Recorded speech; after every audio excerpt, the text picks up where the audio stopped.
Assalamualaikum warahmatullahi wabarakatuh.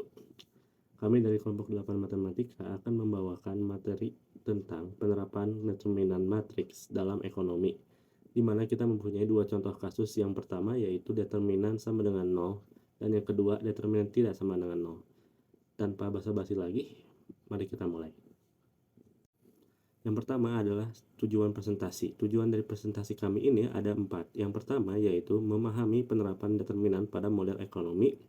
Yang kedua, membedakan kasus determinan tidak sama dengan 0 dan determinan sama dengan 0. Yang ketiga yaitu menyelesaikan dua contoh soal cerita ekonomi. Dan yang terakhir, menarik makna ekonomi dari masing-masing kasus. Lanjut ke bagian review oleh teman saya. Baik, sebelumnya perkenalkan saya Aska Atala Hasadul Usud dengan NIM 2507821. Nah, sebelum masuk ke materi, kita review dulu tentang matriks dan determinan. Nah, matriks itu adalah suatu susunan angka yang didata dalam baris dan kolom. Sedangkan determinan adalah nilai khusus dari matriks yang sangat penting dalam menyelesaikan sistem persamaan linear. Nah, determinan juga menentukan apakah sebuah nilai sistem memiliki solusi unik atau tidak. Jika determinannya tidak sama dengan 0, maka ada solusi unik dan sistemnya valid.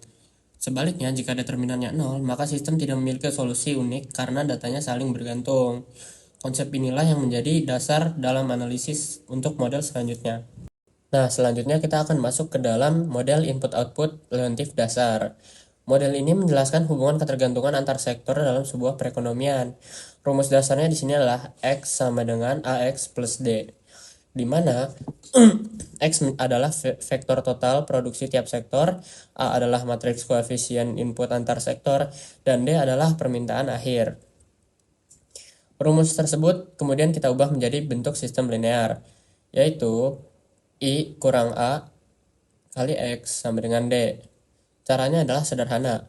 Kita bisa pindahkan AX kita pindahkan ke kiri, lalu kita faktorkan sehingga menjadi I kurang A kali X sama dengan D.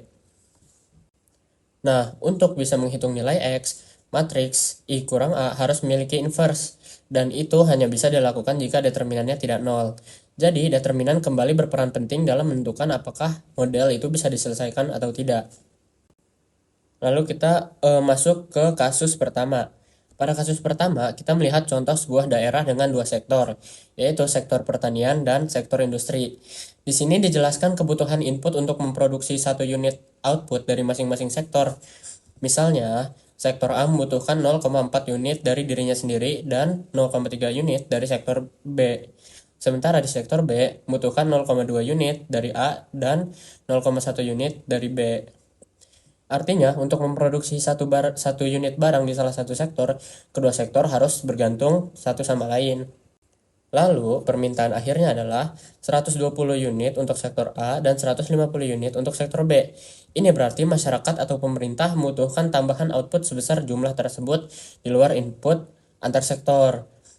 Karena pada kasus ini determinannya tidak sama dengan 0, maka sistem memiliki solusi unik. Dengan kata lain, total produksi yang harus dilakukan oleh masing-masing sektor bisa dihitung dengan tepat, yang akan dijelaskan oleh teman saya berikutnya. Terima kasih.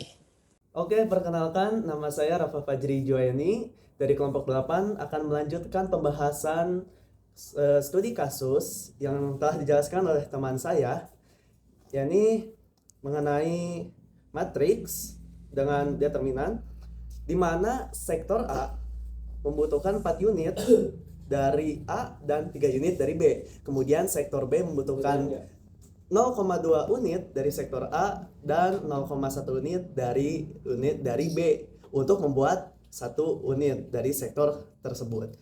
Jadi di sini sudah dibentuk menjadi matriks berbentuk 2x2, di mana baris dan kolom ini mendefinisikan masing-masing kebutuhan, di mana baris 1 dan baris 2 adalah unit dari masing-masing sektor. Kemudian kolom mendefinisikan output dari sektor mana yang dibutuhkan untuk membuat satu unit. Nah, di baris 1, kolom 1 berarti sektor A membutuhkan 0,4 unit dari sektornya sendiri dan 0,3 unit dari sektor B untuk membuat 1 unit di sektor A. Kemudian baris 2 juga sama. Nah, untuk mendefinisikan dari model Leontief dibutuhkan matriks identitas. Kita sudah sediakan berbentuk 2x2. Dengan menggunakan model Leontief, maka kita harus menghitung identitas dikurang matriks A.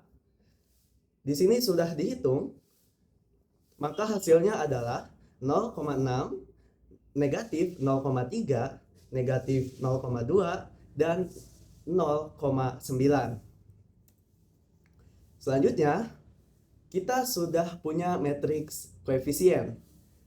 Nah, selanjutnya, jika sudah dilakukan pengurangan sesuai dengan aljabar, maka dibutuhkan matriks yang sudah berbentuk determinan. Di sini sudah kita hitung determinannya dan menghasilkan 0,48, di mana yang berarti jika bukan 0, maka model Leontief ini dapat dihitung, dan berdasarkan model ini, jika determinan bukan 0, berarti perusahaan masih bisa menjalankan usahanya atau masih stabil. Oke, selanjutnya lakukan semua operasi sesuai metode Leontief. Di sini kita hitung determinan dan koefisien dan dikali kebutuhan pasar. Jadi 120 dan 150 ini adalah kebutuhan pasar. Dengan model Leontief maka kita kalikan, sehingga di ujung hasil operasi ini maka baris 1 atau sektor A harus menghasilkan 318,75 unit dan sektor B harus menghasilkan 237,5 unit. Jadi apa sih arti angka ini? Jadi angka tersebut bukan hanya permintaan akhir, tapi total output yang harus diproduksi agar setiap sektor dapat stabil dan seimbang untuk memenuhi kebutuhan pasar. Selanjutnya, barang yang dipakai konsumen, total output ini mencakup barang yang dipakai konsumen atau permintaan akhir, kemudian barang yang dipakai sebagai input antar sektor.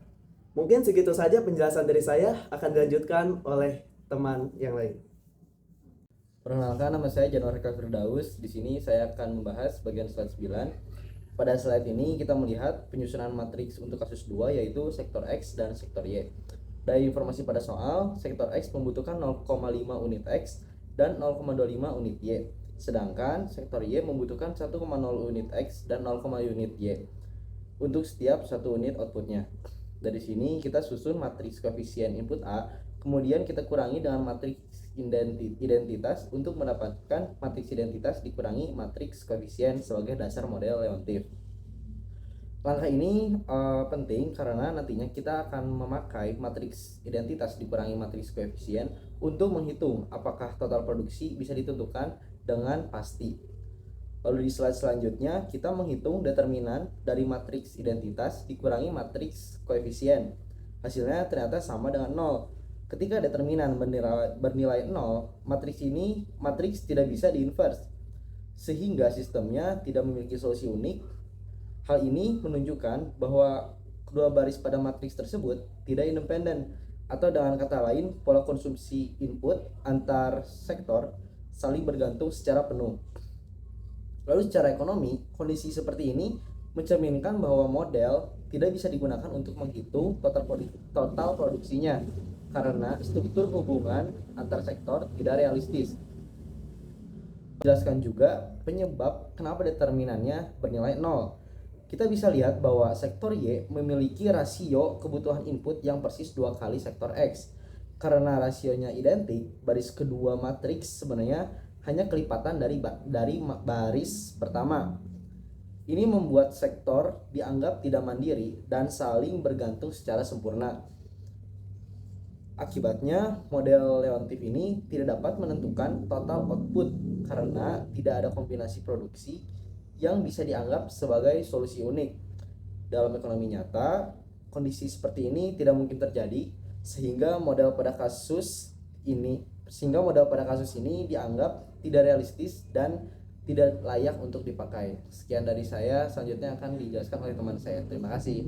Oke, selanjutnya untuk analisis kasus kedua, di mana baris kedua merupakan kelipatan baris pertama. Artinya, sektor Y sepenuhnya bergantung kepada sektor X. Sebagai contoh, di sini untuk koefisien inputnya, sektor X memakai rasio 0,5 banding 0,25. Dan sektor Y memakai rasio 1,0 banding 0,5. Yang dimana rasio identiknya yaitu 2 kali lipat, dimana 1 dibagi setengah sama dengan 2 dan 0,5 dibagi 0,25 sama dengan 2. Artinya, struktur produksi kedua sektor tidak independen. Artinya, kedua sektor tersebut saling bergantung. Kesimpulannya, model ini tidak realistis karena dua sektor mempunyai pola konsumsi input yang sama. Hanya beda di skala saja. Sehingga, yang pertama, tidak ada solusi unik untuk total output X dan Y. Yang kedua, sistem menjadi dependen atau saling ketergantungan, sehingga tidak dapat dihitung menggunakan model Leontief. Yang ketiga, ekonominya menggambarkan dua sektor yang saling bergantung secara sempurna, yang artinya untuk penerapan di dunia nyata ini sangat tidak logis. Lalu, apa sih perbedaannya antara kasus pertama dan kasus kedua? Yang dimana kasus pertama itu determinannya yaitu 0,48, yang dimana 0,48 itu bukan sama dengan 0. Apa dampaknya? Kalau determinan bukan sama dengan 0, itu akan menghasilkan sistem yang stabil. Yang dimana jika sistemnya stabil, maka produksinya dapat dihitung. Berbanding terbalik dengan kasus kedua, di mana determinannya sama dengan 0, yang dimana akan menghasilkan sistem yang tidak stabil. Sistem yang tidak stabil akan menghasilkan produksi yang tidak dapat ditentukan atau tidak dapat dihitung. Jadi kesimpulan dari semuanya yaitu penerapan determinan dalam model input-output ekonomi sangat penting untuk memastikan apakah suatu sistem dapat dihitung atau tidak. Ketika determinan matriks I dikurang A bernilai tidak 0, seperti pada kasus 1, hubungan antar sektor berada dalam kondisi stabil, sehingga total produksi dapat dihitung secara pasti. Namun, ketika determinan bernilai 0, seperti pada kasus kedua, sektor-sektor menjadi saling ketergantungan, membuat sistem tidak stabil dan perhitungan produksi tidak dapat dilakukan. Dengan demikian, determinan berfungsi sebagai indikator utama validitas model dan juga kelayakan data dalam analisis ekonomi. Sekian, terima kasih. Akhirnya kita sudah sampai di akhir video ini. Jika kalian ada pertanyaan, silahkan tinggalkan di kolom komentar di bawah. Jangan lupa juga like dan subscribe. 1 like sama dengan nilai 100 di kuis ya dan UAS. Amin ya Allah. Amin. Sudah, itu saja. Assalamualaikum warahmatullahi wabarakatuh.